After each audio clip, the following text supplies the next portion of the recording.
tardes, todos bienvenidos. Mirada Política, una nueva semana. Hoy comenzamos ya, estamos acercándonos a mitad de año. Tuvimos también la cuenta pública del presidente Piñera, algunos temas relacionados a lo que vamos a abordar. En esta oportunidad también las vamos a comentar. Vamos a hablar de vivienda, vamos a hablar de la necesidad de avanzar en soluciones habitacionales para tantos miles de personas que ya teníamos problemas antes de la pandemia, por supuesto se han ido agudizando. Estamos junto a Pablo Alart, él es decano de la Facultad de Arquitectura de la Universidad del Desarrollo. Pablo, ¿cómo estás? Bienvenido. Hola Bárbara, muchas gracias por la invitación y encantado de hablar de un tema cada vez más urgente y complejo como es la crisis de acceso a la vivienda que estamos viviendo en nuestro país. Bueno, justamente veníamos hablando de los problemas, campamento, dificultad para acceder a la vivienda. Este es un tema que tenemos hace mucho tiempo. Ya con las dificultades del estallido social de alguna manera pudo haberse incrementado, pero con la pandemia seguro el escenario ha cambiado. Para más o menos dimensionar de qué estamos hablando, ¿cuál es la situación actual? Mira, solamente a nivel de campamentos, que es probablemente la situación más crítica porque son familias que no tienen ni siquiera la posibilidad de vivir de allegados en la casa de un tercero o de arrendar. Chile, independiente de las críticas que uno pueda tener al enfoque más cuantitativo que cualitativo, ha sido uno de los países más exitosos en proveer de herramientas para que las familias más vulnerables accedan a la propiedad de una vivienda. De hecho, desde los años 70 al día de hoy, más de 4 millones de chilenos y chilenas han logrado acceder a la propiedad de una vivienda.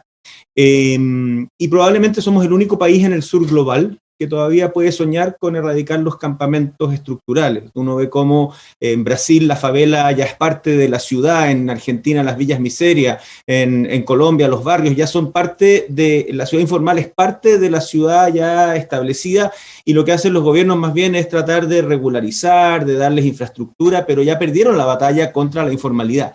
Y en Chile la idea era ganarle la batalla a la informalidad y terminar, digamos, eliminando o que prácticamente quedaran microcampamentos que siempre van a haber, pero campamentos estructurales no hubiesen en nuestro país. Y esa era una meta a la cual aspirábamos hace unos años atrás.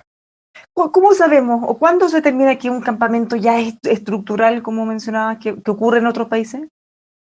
Cuando ya pasan más de 10 años y ese campamento deja de ser una construcción precaria, deja de ser una mediagua y comienza ya las familias a invertir, a construir con materiales más permanentes, y cuando no hay ninguna posibilidad desde el punto de vista público, legal o judicial para sacar a esas familias que se han tomado esos terrenos.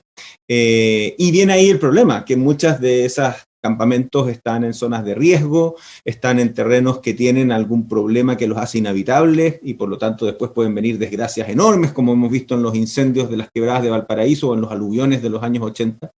Y por lo tanto, digamos, requieren también, además de una infraestructura mínima de servicios, agua potable, alcantarillado, electricidad, que no necesariamente las tienen. Ahora, para entender la dimensión de esto, Bárbara, nosotros le estábamos ganando la batalla a los campamentos. De hecho, un techo para Chile surgió en algún momento como una iniciativa para eliminar los campamentos al 2010, para el bicentenario de nuestro país.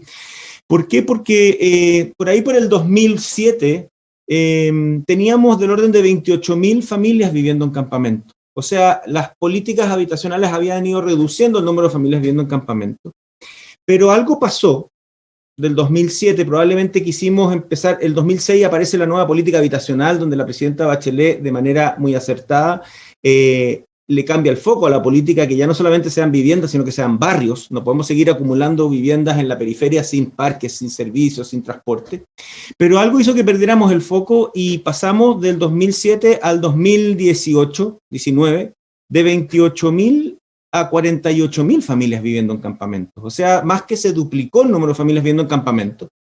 Y para que veas tú lo dramático, desde el 18 de octubre del 2019 a hoy, según Techo, ese número volvió a crecer en más de 25.000 familias y hoy en día tenemos 80.000 familias viviendo en campamentos, en asentamientos precarios, en tomas. O sea, hace 12 años atrás teníamos 28.000, ahora tenemos 80.000. Ese es el orden de magnitud de este desastre, de esta catástrofe social. Y hay que tener Me ojo. imagino, perdón, me imagino que esto debe ser como un círculo vicioso en el sentido que, tal como dicen, mientras cada vez más pierdan la esperanza de tener una solución, cada vez se hace más definitivo, empiezan a invertir, empieza a vivir la familia y finalmente ya no es llegar y trasladarlos a otro lugar, sino que ellos ya generan lazos, vínculos con ese lugar exacto y no se quieren ir de ahí. Así es, y por otro lado, este es un problema multidimensional, porque este no es solamente un tema de acceder a un techo, acceder a servicios básicos, sino que también se empiezan a producir problemas de hacinamiento, problemas de estigmatización, dificultades, digamos, desde el punto de vista de la salud pública, salud mental. Es realmente dramática la situación de los campamentos y tomas. Y ojo que algunas personas erradamente tratan de echarle la culpa a la migración. Pero si uno ve el componente migrante, sobre todo en los últimos años, estamos hablando que menos de un tercio de las familias que llegan a los campamentos hoy en día en Chile son migrantes. O sea, tenemos un 66% que son chilenos y chilenas, como todos, la mayoría de nosotros, digamos. ¿Cuánto pesa ahí, perdón, cuánto pesa ahí tener familiares que ya vivan? Porque me imagino que son dinámicas familiares, se van acompañando, no es que una familia simplemente llegue a un lugar a establecerse. Claro, lo que pasa es que ahí viene el otro componente de la crisis habitacional, que es el allegamiento. Porque recién estamos solamente hablando de aquellas familias que no pueden vivir donde alguien, sino que son expulsadas y tienen que buscar en el barro donde cobijarse y armar ahí una casucha. Esos son 80.000 hoy en día. Pero se estima que el déficit habitacional en nuestro país hoy más o menos supera ya los 700.000 hogares, de los cuales aproximadamente 300.000 son viviendas en mal estado. O sea, son familias que tienen una casa, tienen un departamento en un block, pero ese block está en una zona periférica, alejada de las oportunidades de la ciudad, sin buen equipamiento. Son esos clásicos blocks, además, que uno ve que empiezan a crecer como metástasis, ampliaciones truchas, y que ya prácticamente no se ve el edificio porque las familias en un departamento de 33 metros cuadrados que recibieron en los 90 o en los 80 en Bajos de Mena no caben y comienzan a ampliarlo. Entonces, estamos hablando que esas viviendas en mal estado, que no tienen condiciones de habitabilidad, son del orden de, como te digo, 300.000. Y luego tenemos más de 300.000 familias también que viven de allegadas, que es arrendando una pieza o viviendo en la casa de un familiar. Y probablemente el número más importante de familias que están siendo expulsadas a los campamentos ahora, y aquí es donde viene la crueldad del coronavirus, es que, según Techo, un 50% de las familias que están llegando hoy en día a los campamentos llegaron porque no pudieron seguir pagando el arriendo. O sea, no eran familias en situación de calle, eran familias de clase media vulnerable que por el coronavirus o por el estallido perdieron la pega, él, ella o quien lideraba ese hogar y no pudo seguir pagando un arriendo caro, entonces tuvo que agarrar sus cositas e irse a un campamento, o, lo más cruel todavía, que fueron expulsados por las familias que los acogían por temor al contagio. Entonces esto es un drama feroz, es un drama gigantesco que requiere entonces no solamente una acción decidida del Estado, del Ministerio de Vivienda por impulsar programas y nuevas modalidades para ofrecer un shock de oferta de vivienda, sino que también requiere que todos participemos. Y ahí es donde hace falta, digamos, una cierta épica, hace falta un compromiso país. Esto es tan grave como un terremoto, un tsunami o un mega incendio, y la verdad es que lamentablemente las señales que hemos visto en los últimos días van por el lado de minimizar este problema que claramente está en el corazón de nuestros hogares. Bueno, esto podría ser catalogado incluso peor que un maremoto o que un terremoto, considerando que eso es un hecho extraordinario de una pura vez y que los impactos se mantienen. Esto no, pues esto sigue, y ya llevamos más de un año, no sabemos cuánto tiempo más va a tener, seguro la situación de muchas personas puede ir todavía empeorando. O sea, mira, hay que buscar soluciones con más autoridad. Es un estrés crónico y Dios quiera que no, pero puede tener, puede producirse una tragedia en cualquier momento. O sea, hay algunas tomas recientes, como una que está al sur del ex vertedero Los Rasuri, donde hay más de 2.000 familias, creo, que están arriba de un ex vertedero. O sea, es un terreno que tiene emanaciones de gas en descomposición que en cualquier momento puede generarse un incendio. Hay otras que están ubicadas bajo tendidos de alta tensión. que eventualmente, así como vimos que algunos de los incendios feroces que tuvimos en unos años atrás por mala mantención de los tendidos de alta tensión, perfectamente puede haber un accidente, un autochoque en una torre, se cae el tendido arriba de una vivienda y se quema, no solo esa vivienda, sino que además, como las tomas y campamentos son muy precarios y están muy hacinados, se queman muchas familias. O, como ya lo hemos vivido antes, incendios en las quebradas de Valparaíso o aluviones en las quebradas de Antofagasta. Entonces, y ahí sí que va a morir mucha gente, y ahí sí que va a ser como un terremoto o un tsunami. No hay que olvidar la frase lapidaria que llevó en cierta medida a la renuncia al exministro Malianich, cuando él se da cuenta del problema del hacinamiento de allegados, y dice, después de 2 años, ¿verdad? Fui a visitar algunos barrios y en una casa donde vivían 10 personas, ahora viven 100. Porque, ¿qué ha pasado?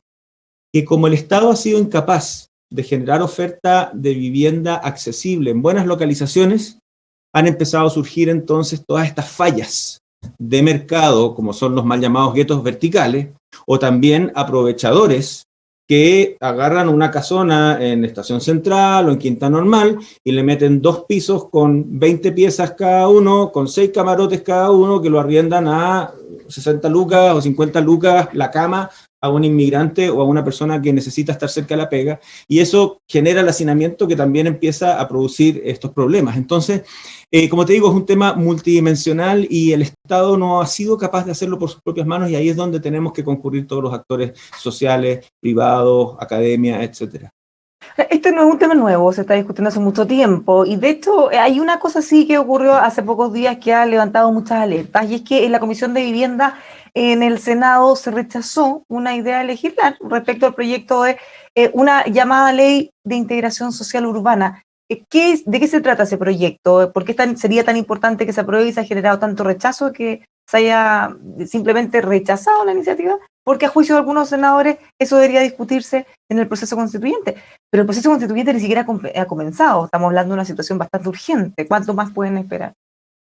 Sí es, mira, el denominado proyecto de ley de integración social y urbana, el 28814 para ser más exacto, es un proyecto que se venía trabajando desde el 2018. A inicios de la administración Piñera II, el entonces ministro Monkever plantea la necesidad de cambiar el foco de las políticas de vivienda para que se entendiera como parte del desarrollo de la ciudad y generar entonces oportunidades para la integración social. O sea, que las políticas de vivienda no siguieran expulsando a la gente hacia las periferias, donde los terrenos son más baratos, a vivir en blocks alejados de las oportunidades, sino que se diera una mayor integración. Y, sí. Voy interrumpiendo entre medio para que vayamos aclarando algunos puntos. Sí, bueno, sí, por supuesto. Ya, ¿hay consenso o pareciera haber consenso en que esta política de generar de alguna manera espacios muy alejados de los centros donde, claro, los terrenos eran más baratos, se podían construir mayor cantidad de viviendas, era una solución para ir partiendo de los diagnósticos comunes? ¿Y cómo lo vamos a arreglar?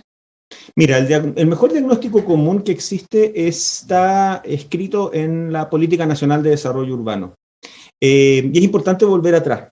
Chile, desde los años 80, digamos, cuando empieza la política de subsidios, tiene una política habitacional súper clara. El rol subsidiario del Estado, el Estado más bien planifica y subsidia la demanda, o sea, son las familias las que postulan al subsidio, y con el subsidio en mano, después viene un privado que, según ciertas condiciones, les construye la vivienda y esas familias llegan ahí.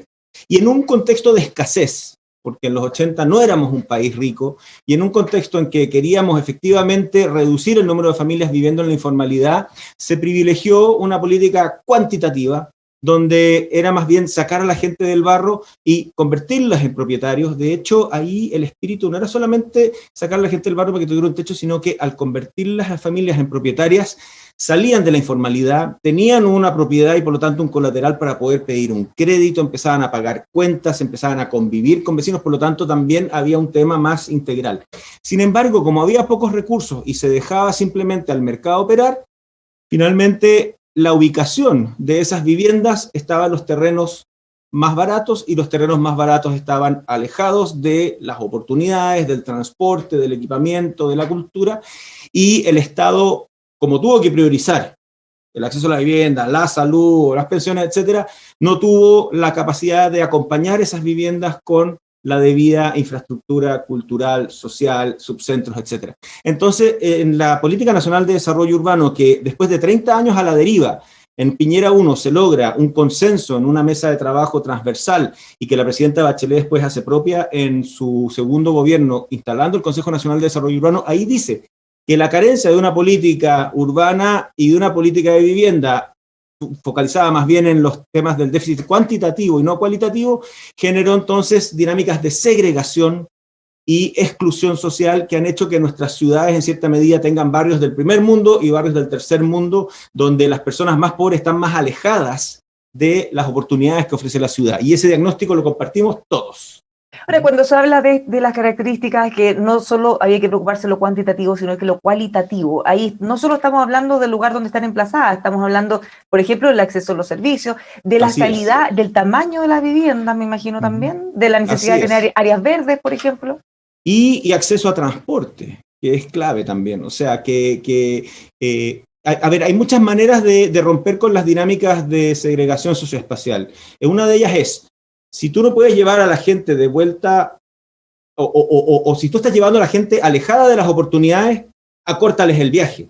Y ahí es donde se apostó en Transantiago como una manera de mejorar el acceso de las periferias a las oportunidades y como falló, porque estuvo planeado solo desde un punto de vista sectorial de transporte y no integral de la ciudad, más otra serie de errores, fue un desastre.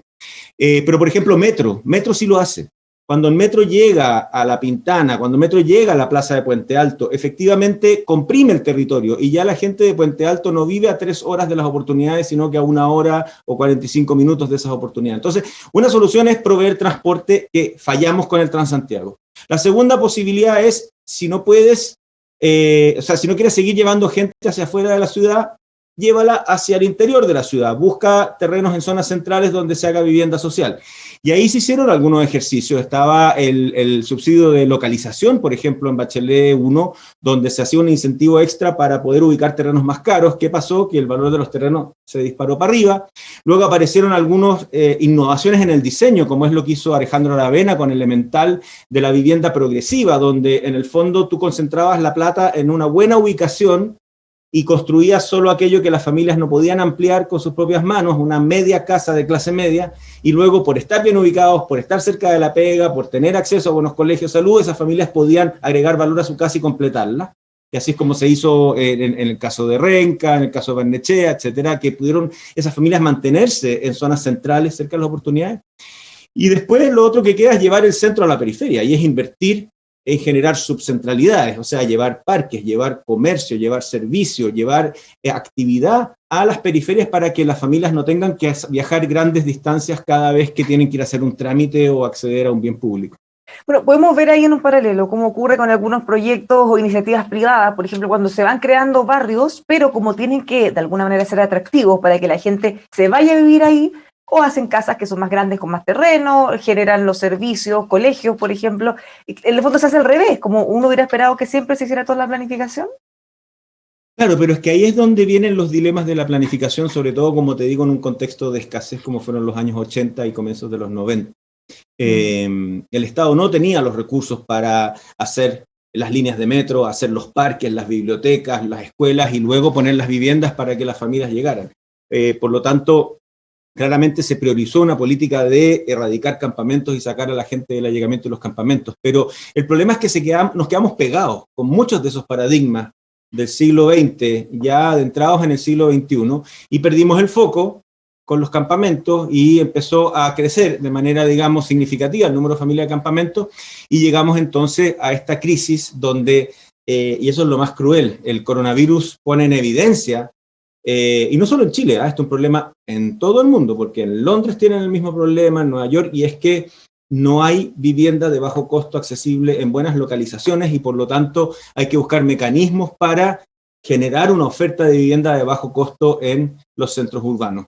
Y ahí es donde este proyecto de ley venía, pero perfecto, porque este es un proyecto de ley, como te contaba, que partió discutiéndose en 2018, que que de hecho incluso hasta tenía originalmente planteado cambiarle el nombre al ministerio. Era, pasaba a ser Ministerio de la Ciudad y la Vivienda. O sea, era como cambiar el foco. Antes era pura vivienda sin ciudad, y ahora era mejoremos las ciudades y sigamos atacando el déficit de vivienda. E incorporaba también una serie de mecanismos para que efectivamente donde hubiese buena oferta de transporte se generaban incentivos para densificar, o sea que si se construyó una línea de metro y el Estado gastaba un montón de plata de todos los chilenos y chilenas en el metro, no hubiese puras casitas de 2 pisos como uno ve a lo largo de la línea 4 cuando va en el viaducto. Por ejemplo, uno dice, ¿por qué aquí no hay en cada estación, verdad, departamentos que la gente no tenga que usar el auto, sino que viva cerca del metro, etcétera? Entonces generaba ciertos mecanismos que, por ejemplo, hacían que sobre los planos reguladores se pudiera, incluso en contra de la voluntad de los municipios, aumentar las densidades. Se generaban también incentivos para que privados o cooperativas o ONG, un poco en lo que están haciendo el alcalde Jadwe y el exalcalde Lavín con sus proyectos de integración, pudieran también desarrollar proyectos de vivienda en buenas localizaciones. Creo que fue clave en ese caso los pioneros que han sido tanto el alcalde Jadwe como el exalcalde Lavín en términos de buscar herramientas y mecanismos para ofrecer oferta de vivienda accesible en sus comunas. Y ese proyecto de ley tuvo mucha resistencia desde un punto de vista ideológico. De los mismos vecinos también, en algunos casos. Generó mucha resistencia, yo te diría, en 3 frentes. Primero, desde un punto de vista más político o ideológico, porque para algunos, especialmente, digamos, analistas o gente de la izquierda radical, era confirmar y perpetuar el modelo neoliberal del Estado subsidiario. Muchos de ellos dicen que debiera ser el Estado no solamente el que lidere lo que es la planificación, la asignación de los recursos, sino que también la ejecución de los proyectos. O sea, volver al sueño de la Corvi, la Cormu, donde eran entidades del Estado las que hacían la gestión inmobiliaria y además construían, era Estado constructor. Y por otro lado, entonces dicen ideológicamente nos queremos oponer a esto que va a favorecer a las inmobiliarias, a las constructoras, a la Cámara de la Construcción, etcétera. Esa era como la primera como objeción a este proyecto. Por otro lado, después venían algunos alcaldes y algunas autoridades locales que decían, o incluso organizaciones vecinales que decían, momento, yo estoy feliz, por fin me llegó el metro a mi barrio, pero yo no quiero que se me llene de torres. Entonces los alcaldes decían, no, pero ¿cómo va a haber una herramienta que a nivel metropolitano va a hacer que aumenten las alturas en torno a las estaciones de metro cuando mis vecinos no quieren eso? Pero por otro lado uno dice, el valor de esas propiedades se disparó gracias a la inversión de todos nosotros, porque viven ahora a pasos del metro y no quieren que llegue nadie a ese barrio cuando obviamente ya la vocación de ese territorio es otra. Y eso también generó mucha resistencia, pero... Y no solo eso, o sea, si estamos considerando hacer inversiones tan cuantiosas, uno esperaría que lleguen y a que puedan beneficiar a la mayor cantidad de gente posible. Así es. ¿Y por qué? Porque además son inversiones con la plata de todos los chilenos, que claramente ojalá que la plusvalía que generen no sea capturada solo por los vecinos que viven ahí en el entorno, sino que también eventualmente permita generar oferta de vivienda accesible para muchos otros chilenos que pueden vivir cerca de esas estaciones y obviamente velando y cuidando porque no se destruya la identidad y la calidad de los barrios. Y esas eran como las principales resistencias que tenía el proyecto. Faltaba un grupo, el tercero. No, los vecinos. No, los vecinos. Algunos vecinos que veían con temor esto de que pudieran cambiarle el plan regulador sin pasar por el municipio. Entonces había una objeción más bien ideológica, que era no queremos perpetuar el modelo de Estado subsidiario, no queremos que, muchos hablaban incluso y caricaturizaban que este era el proyecto de la Cámara de la Construcción o de las inmobiliarias, cuando no es así. Otros hablaban más bien de que el Estado central le iba a quitar capacidades a los municipios y que eso era como imponer mayor centralismo, y otros hablaban de que esto podía destruir barrios e ir en contra de las comunidades. Ya, y ninguno de todos esos grupos tenía como eje de la discusión que hay gente que necesita tener una vivienda, ojalá bien educada, bien ubicada, ojalá con buen acceso. Entonces, o sea, están todos hablando de un problema y nadie de las personas que necesitan esa solución. Así es, pero yo te diría que incluso uno podría decir que son reparos legítimos. Porque al final tiene que ver con un modelo de pensamiento, una ideología, una cultura. El otro tiene que ver con atribuciones, estamos tratando de descentralizar y hay toda una tendencia mundial de destrabar y devolver poder hacia lo local. Y aquí tenemos un Estado que estaría planificando por sobre los municipios y por otro lado también la participación y cómo los vecinos defienden el poco patrimonio urbano que hay. O sea, son todas legítimas, ¿eh? Pero ese no fue el problema, porque durante los 2-3 años de tramitación se fue corrigiendo el proyecto, se fue enriqueciendo, se fue ajustando, de manera entonces de que esos problemas o esas trabas efectivamente se convirtieron en habilitadores ahora para que los municipios lideraran en cierta medida los proyectos de integración, para que las comunidades se organizaran y pudieran hacer planes maestros para que los proyectos incorporaran no solamente viviendas, sino que mejoras del entorno, y para que el Estado tuviese más músculo para hacer gestión de suelo, para hacer gestión inmobiliaria, sin necesariamente llegar a la Cormu o la Corvi, que todo lo haga el Estado, pero incorporando a todos los actores. Está en la crisis de vivienda, que aquí no se trata de decir esto es solo para las inmobiliarias, solo para las constructoras, solo para los municipios o solo para el Servio. No, tenemos que echar toda la carne en la parrilla. Y el proyecto de ley que se aprobó en la Cámara a fines del año pasado, ya incorporaba toda una serie de modificaciones que hacían que efectivamente tuviéramos una especie de fast track o acelerador para ir apuntando a esta crisis de más de 700.000 familias que no tienen una vivienda digna en el país. ¿Y qué es lo cuáles eran como los 4 o los 3 aspectos más importantes de este proyecto de ley que supuestamente iba a ser ni siquiera aprobado? Era el interés de legislar, y que de repente, de un día para otro, se cae la semana pasada. Primero los nuevos énfasis eran promover que los comités de vivienda pudieran acceder a suelo urbano y que esos terrenos contaran de manera rápida y oportuna con todas las normas urbanísticas, porque pasa muchas veces que los comités tienen un proyecto, encuentran un terreno, pero hay que pasar 200.000 trámites, cambiar el plan regulador, etcétera. Esas familias llevan 10 años esperando. O sea, entonces el proyecto de ley decía, si tenéis un comité, tenéis un terreno y el proyecto es razonable, échale para adelante y después lo arreglamos sobre la marcha. Y con eso pasáis de 5 años a 5 meses desde que las familias, digamos, ya pueden partir la obra. El segundo era facilitar y promover la regeneración integral de los barrios deteriorados, de esos conjuntos masivos de bloques en la periferia, otorgando a través de herramientas jurídicas la figura de un nuevo plan maestro de regeneración. Es una figura que no existe en la legislación actual. Nosotros tenemos planos reguladores, planos seccionales, no existe el plan maestro, y que además iba a ser elaborado y acordado con las familias, organizadas bajo un comité de regeneración. O sea, había un incentivo para que las familias se organizaran a nivel de barrio, de bloque, de villa, y pudieran armar un plan en conjunto de regeneración. Y lo otro que incorporaba, además nuevo, era establecer la integración social como un criterio rector en los planos reguladores. Los planos reguladores hasta ahora no tienen el uso de suelo ni tienen las herramientas para fomentar la integración social. No está la obligación de incorporar integración social en los planos reguladores comunales, y aquí decía, sí, municipio, tú ahora tienes que... ¿Y eso cómo se podría concretar? Así como en ejemplo concreto, si existiera eventualmente esa obligación de los planos reguladores de alguna manera de hacerse cargo de la integración, con algunos casos concretos, ¿cómo se podría implementar?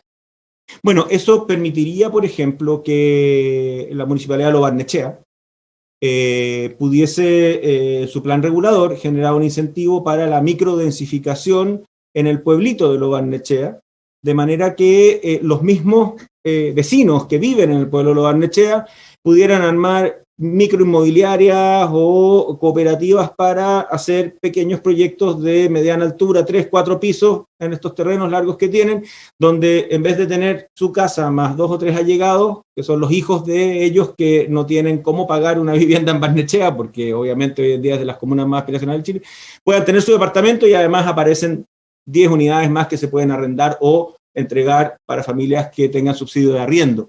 Ese tipo de cosas, los municipios hoy en día tienen muchas dificultades para hacerlo, y este proyecto las destrababa, les daba las atribuciones para hacerlo. Hay quizá ahí también un error, una falta de visión como del marco completo, porque muchas veces siempre la gente piensa en grandes torres o lugares muy masivos, siendo que quizá sería mucho mejor alternativa, como dice, esta microdensificación y tener muchos pequeños edificios en todos lados, más que pensar en unas grandes torres aisladas. Mira, Bárbara, esa es la belleza de lo que tenía este proyecto de ley, que apuntaba precisamente a sincerar tal vez una de las mayores injusticias y paradojas que tenemos en Chile. Y es que todos los futuros vecinos de la torre de la Rotonda Atenas, en Las Condes, son familias que han vivido toda su vida en Las Condes. Claro, un par de cuadras más arriba, claro, más al que lado. No viven de allegado, arriendan una pieza al fondo de sitio en Colón 9000, no sé. ¿Por qué ellos no pueden vivir en la comuna donde han vivido sus padres y sus abuelos? ¿Ah? O peor aún, si tú puedes confiar en una asesora del hogar o una nana, el cuidado de tus hijos, ella sabe dónde están tus pertenencias más íntimas, sabe todos tus secretos, y esa persona, ¿por qué no puede vivir a una distancia caminable de donde trabaja? ¿Por qué tiene que vivir a 3 horas? ¿Ah? Si tú confías en ella, si es una persona a la cual le abres tu hogar. O sea, mis amigos gringos, cuando me preguntan qué es esto, quién es esta persona, vive acá, no vive acá, por qué no se sienta en la mesa con ustedes, no lo entienden. Somos por naturaleza segregadores, pero por otro lado existen también barreras que pueden derribarse y fomentar una coexistencia y una convivencia que probablemente está también, y por eso digo un problema integral, la integración urbana, está en el futuro de nuestro país. O sea, en la medida en que podamos volver a vernos los unos con los otros sin temor al otro, en la medida en que el espacio público y la ciudad nos hace ciudadanos a todos por igual, en la medida en que botemos las barreras de la desconfianza, vamos a poder eventualmente ser el país desarrollado que queremos. Ahora te quiero contar algo súper cruel, que es por el motivo de mi columna de este lunes en La Tercera, que se llama Abandono. Y es que veníamos como cañón avanzando en la aprobación de este proyecto de ley, con todas estas virtudes ahora que permitía que los municipios hicieran la gestión, que los vecinos se organizaran, que destrabara todos los temas normativos de los planos reguladores. Y hace un mes atrás se hace una sesión especial del Senado Pleno donde se presenta la idea de hacer un acuerdo para avanzar en la vivienda, y hubo presentaciones de Bowen, director ejecutivo de Techo, yo también presentaron dirigentes de vecinos, etcétera, la importancia de avanzar en este proyecto, y todos, sí, bravo, vamos a firmar un acuerdo, etcétera. A partir de eso, luego el ministro Ward llama a un diálogo nacional para la vivienda y la ciudad, o sea, entendiendo la urgencia de estos 80.000 familias viviendo en campamentos, de los 700.000 sin hogar, dice, vamos a congregar a todos los actores sociales, academia, dirigentes, universidades, Cámara de la Construcción, ingenieros, etcétera, y estamos trabajando desde hace ya 5 semanas en levantar las prioridades para poder avanzar en medidas de urgencia, medidas de mediano plazo y largo plazo para la crisis habitacional, pero pasó algo entre medio. Tuvimos la votación de los constituyentes y de alcaldes y gobernadores o gobernadoras y alcaldesas, y cambió el ambiente político. Entonces, ahora ya el gobierno se veía como un pato cojo, que había que darle señales políticas. Entonces, ¿qué pasa? Que en la sesión de la Comisión de Vivienda y Urbanismo del Senado de la semana pasada, cuando se iba a aprobar el interés de legislar. O sea, no es que se apruebe la ley, es que, por favor, discútanla en el Senado. Claro, o sea, enriquezcámosla, arreglemos esto. Los senadores Navarro, Latorre y Soria dicen, no, vamos a negarnos a que esta ley siga avanzando y se siga estudiando. ¿Y cuál es el argumento que dieron estos senadores? Hasta ahora, el único argumento que se ha hecho público es el del senador Latorre, que de manera muy poco generosa, él dice que la discusión de fondo sobre el derecho social a la vivienda y una ciudad justa se debe dar en el proceso constituyente y en un próximo gobierno transformador. Cierro comillas. O sea, este senador del Frente Amplio, Revolución Democrática, dice, no, si vamos a mejorar y vamos a generar un shock de oferta de vivienda, si queremos sacar a la gente de los campamentos, tenemos que esperar a tener una discusión de fondo con una nueva constitución y tener un nuevo gobierno transformador que lo pueda hacer. O sea, le está haciendo, no quiero hacer el gesto que hizo la Isque Siches, pero le está cerrando con una tapa la posibilidad a todas estas familias de acelerar el proceso, y más encima genera expectativas respecto a que la Constitución va a solucionar estos problemas, y estamos hablando, y aquí Bárbara, es por eso digo que es abandono, porque es un abandono no solo de deberes, es un abandono de empatía, etc. Tal vez a este señor le conviene exacerbar las tensiones sociales, pero la única manera de que, si queremos, y yo quiero que en la Constitución quede consagrado el acceso universal a la vivienda, es si los próximos 8 años, los próximos 2 gobiernos, no el de ahora, tengan la capacidad de construir o resolver o generar 100.000 soluciones habitacionales al año. 100.000. Si queremos realmente llegar a finales de esta década garantizando el acceso universal a la vivienda. Por lo tanto, no podemos esperar 5 años para recién empezar a actuar. Tiene que ser ahora. Y el senador Latorre dijo, no, esto tiene que esperar a la Constitución. Que con el dolor de mi alma como arquitecto colegiado, también fue la recomendación del Colegio de Arquitectos, que lamentablemente tiene una posición más política que técnica en esto, al parecer. ¿Y cómo se entiende eso? Porque se negaron a legislar. Yo no tengo problema en que la arreglen, que la cambien, pero negarse a legislar es tirarla a la basura. Ese fue Latorre. Después Soria dijo que le preocupaba que todavía no había un rol importante de los municipios.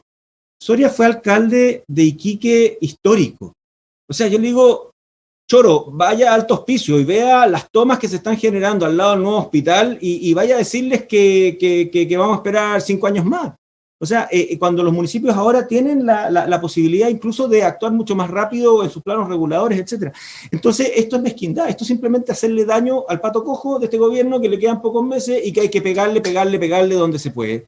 Y eso me duele, porque al final significa que vamos a seguir llegando tarde y que vamos a tener un próximo estallido, tal vez peor todavía, exacerbado por estos señores que quieren darse el gustito de hacerle zancadillas a cualquier proyecto de ley que quiera ingresar el Ejecutivo hoy en día.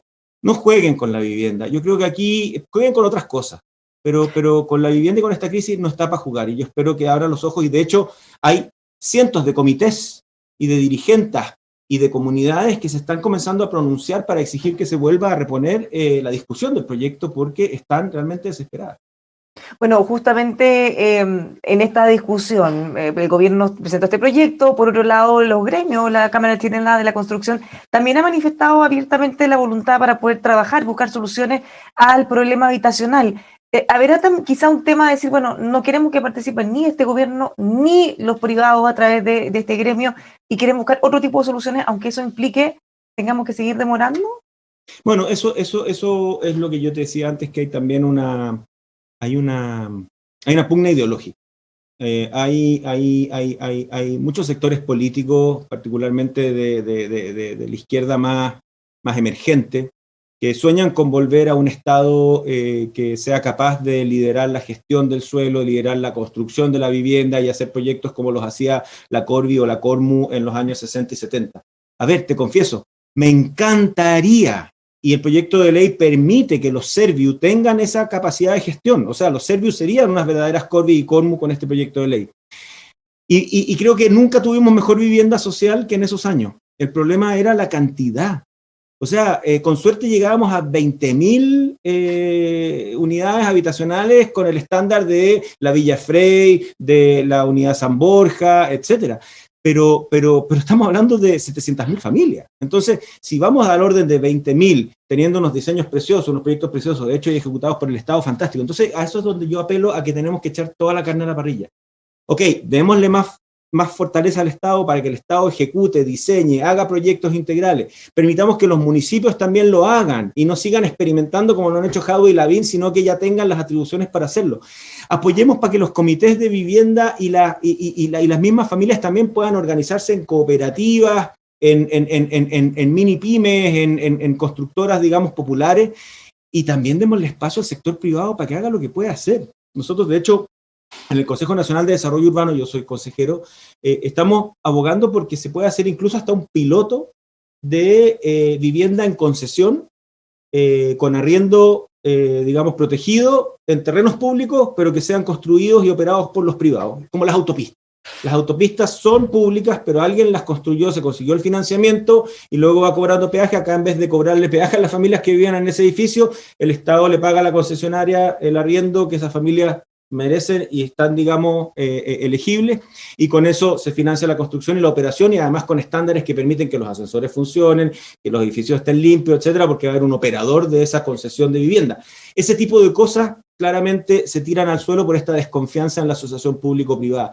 Yo aquí creo que necesitamos un Estado más fuerte, necesitamos mayor capacidad de gestión en los municipios, en los servicios, pero también necesitamos la concurrencia de las inmobiliarias, de las constructoras, de los fondos de inversión, porque además han pasado cosas notables. En los 80 el sueño de la casa propia era para toda la vida. Ahora el mercado de la renta es importante. Las familias necesitan tipos de vivienda para distintas etapas de la vida, y ahora ya el subsidio del arriendo ya empezó a ser una herramienta bastante potente. Entonces, abrámonos, ventilémonos, saquémonos los prejuicios y tratemos de generar este shock de oferta por todos lados, porque de lo contrario, como te digo, vamos a lamentar no solamente un invierno durísimo para esas 80.000 familias que están viviendo en el barro, sino que tal vez hasta incluso muchas vidas de esas familias, Dios quiera que no. ¿Cómo se entiende la postura del Colegio de Arquitectos? Porque mencionaba, en el caso de los senadores pueden tener motivaciones políticas que pueden ser o parecer más evidentes, pero en el caso del Colegio de Arquitectos, ¿por qué no sumarse a esta iniciativa y obviamente proponiendo, haciendo todas las mejoras que ellos estimen convenientes? Mira, yo soy colegiado del Colegio de Arquitectos y también soy miembro de la AOA, la Asociación de Oficinas de Arquitectos. Y te diría que ambas instituciones tienen reparos al proyecto de ley, pero con un matiz. El Colegio de Arquitectos más bien es una posición ideológica que se definió porque su directiva, digamos, al igual que la del Colegio Médico y otras, y siempre ha sido así, digamos, siempre hay posiciones, digamos, que son de mayoría en las instituciones, emitió un comunicado diciendo que ellos ideológicamente encuentran que el proyecto es malo y por lo tanto no lo van a apoyar, o como en el caso de la AOA, donde tienen reparos técnicos a algunos aspectos del proyecto, pero no están por votarlo, sino que están no están por votarlo con B larga, no están por desecharlo, sino que están por que se vote y que se siga, digamos, legislando. O sea, aquí el problema fue que la comisión, de un día para otro, un proyecto que estaba listo y muy avanzado, deciden ni siquiera darle la oportunidad de que se legisle. Y ahora va a pasar... Tal como dice, el hecho de que se apruebe la idea de legislar es simplemente que se va a discutir, se puede modificar por completo el proyecto una vez entrando en sus detalles. Sí. Ahora, no todo está perdido, gracias a Dios, Bárbara, primero porque igual el Ejecutivo cuenta con capacidades para hacer muchas de estas cosas, pero obviamente es distinto trabajar caso a caso que tener una política y una legislación que haga que esto, digamos, se masifique y se implemente más rápido. Pero por otro lado, y tal vez muy interesante, el presidente acaba de anunciar en su cuenta que aspira a terminar este año con 260.000 soluciones habitacionales, o terminar su gobierno, yo me imagino, porque no alcanzamos de aquí a diciembre, que sería una cifra récord.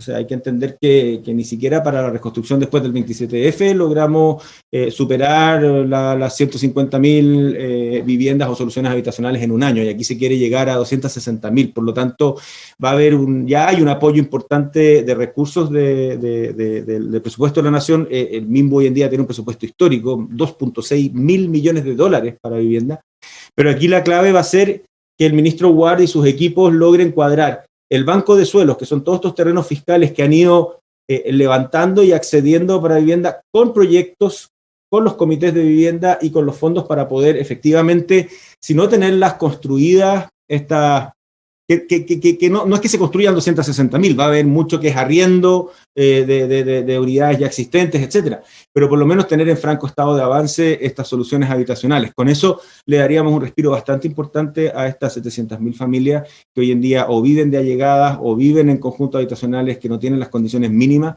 o están lamentablemente en el barro esperando a ver cómo pasar este invierno. Finalmente dice todo un anuncio por la cantidad inédito. ¿Es inédito, pero es posible? ¿O es inédito y muy difícil de cumplir? Porque había algunas metas que se impusieron en algún momento, incluso después del terremoto, claro, que pese a lo difícil que se veía, se lograron cumplir. ¿En este caso?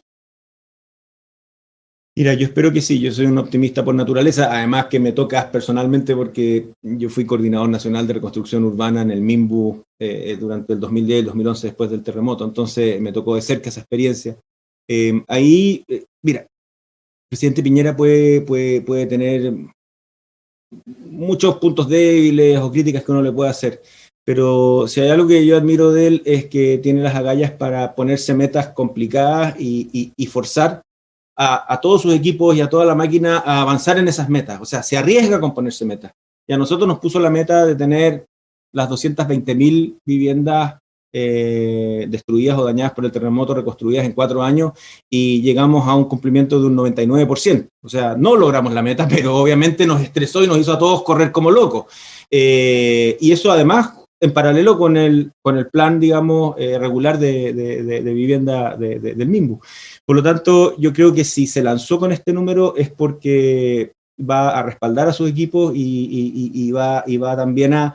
Aquí también hay que hacer un homenaje a toda la gente que trabaja en los Servius, que trabaja en los municipios, en las cooperativas, en las ONG, en los comités de vivienda. Esto es un trabajo de todos, por eso es que me da pena que lo hayan bajado por un tema netamente ideológico político. Yo creo que se puede. Yo creo que si levantamos una nueva épica, y por eso yo adhiero al llamado de techo, de apuntar a tener déficit cero, ojalá de aquí a finales de esta década, porque somos el único país en el sur global que todavía puede soñar con llegar a déficit cero, que es una figura literaria, porque obviamente siempre van a haber familias ahí dando vueltas, pero al garantizar el acceso universal a la vivienda, es el único país en el sur global emergente capaz de hacerlo, y tenemos que unirnos para ello. Contamos con las capacidades técnicas, tenemos los liderazgos en las dirigentes, en los dirigentes, y falta la voluntad política. Así que yo espero que este rechazo de el interés de legislar del proyecto de ley de integración urbana cambie y podamos contar con las herramientas para efectivamente tener mejores ciudades y mejor vida para todas y todos. Muchas gracias, Pablo, por esta conversación. Vamos a ver qué ocurre con esto. Son soluciones que se necesitan en forma urgente. Ojalá podamos unir todas las voluntades pues, en un mismo camino. Muchas gracias. Ojalá. Gracias a ti y gracias a Emol TV por la invitación.